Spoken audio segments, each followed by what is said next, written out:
તાળીઓનો ગડગડાટ તો પહેલા બ્રહ્મ સમાજ માટે. એક સાથે બધા બોલીશું, હર હર મહાદેવ, હર હર મહાદેવ. આટલું બધું બ્રહ્મ તેજ અહીંયા ભેગું થયું હોય અને આવો ધીમો રણકાર ચાલે નહીં. ફરી એક વખત બોલીશું, આજુબાજુનો માહોલ ગાજી ઉઠવો જોઈએ. હર હર મહાદેવ.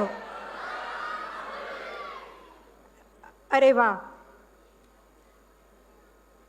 અત્રે ગ્લોબલ બ્રહ્મ સમાજની બિઝનેસ મીટમાં ઉપસ્થિત સર્વે મંચસ્થ મહાનુભાવો, અમારા શિક્ષણના વડીલ શ્રી MP મહેતા સાહેબ અને અન્ય તમામ સાથી મિત્રો, સ્ટાર્ટઅપમાં અગાઉ મારા પૂર્વ વક્તાશ્રીઓ જેને સાંભળ્યા તે સર્વે, અને આપ સૌ માનનીય વડાપ્રધાન શ્રી નરેન્દ્રભાઈ મોદી દ્વારા ગુજરાતની પ્રજામાં જે બિઝનેસનું તત્વ, આમ તો ગુજરાતી એટલે મૂળ વેપારી, સમગ્ર વિશ્વમાં આવી ઓળખ અને આ વાઇબ્રન્ટ ગુજરાતનું જે સ્વપ્ન નરેન્દ્રભાઈ મોદીએ બતાવ્યું અને એમાં જાણે સોનામાં સુગંધ ભળતી હોય તેમ આપણા બ્રહ્મ સમાજના અગ્રણી યજ્ઞેશભાઈ અને સમગ્ર ટીમ કે જેઓએ આ રીતે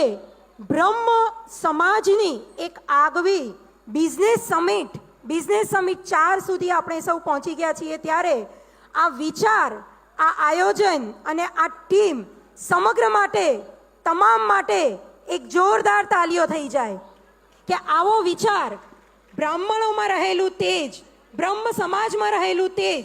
આમ તો બ્રાહ્મણ પોતે જ એની કુશાગ્ર બુદ્ધિ માટે આદિ અનાદિકાળથી જાણીતો છે, અને જ્યારે બિઝનેસ બાજુ આને વાળવામાં આવે ત્યારે આપણે સૌ જાણીએ છીએ કે એ ક્યાં લઈ જાય. અને અહીંયા આ સ્ટોલમાં આજે ઉપસ્થિત મને જાણવા મળ્યું કે 250 જેટલા સ્ટોલ, અવનવા સ્ટાર્ટઅપ, અને એમાં 60% વધારે સ્ટોલ મહિલાઓના.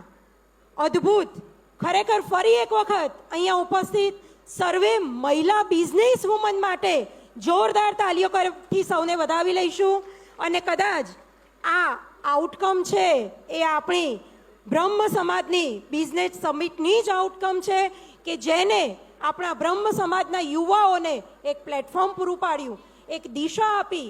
અને હમણાં મારી આગળ ખૂબ જ યંગ વક્તા શ્રી ચિંતનભાઈ ઠાકર આવા 9 યુવાનોને બિઝનેસ તરફ વાળ્યા. તો આ જ સફળતા છે આપણી આ બિઝનેસ મીટની. વધુ ન કહેતા ઘણા બધા સુંદર આયોજનો છે, તેથી વધુ સમય ન લેતા પુનઃ સમગ્ર બ્રહ્મ સમાજની ટીમને હૃદય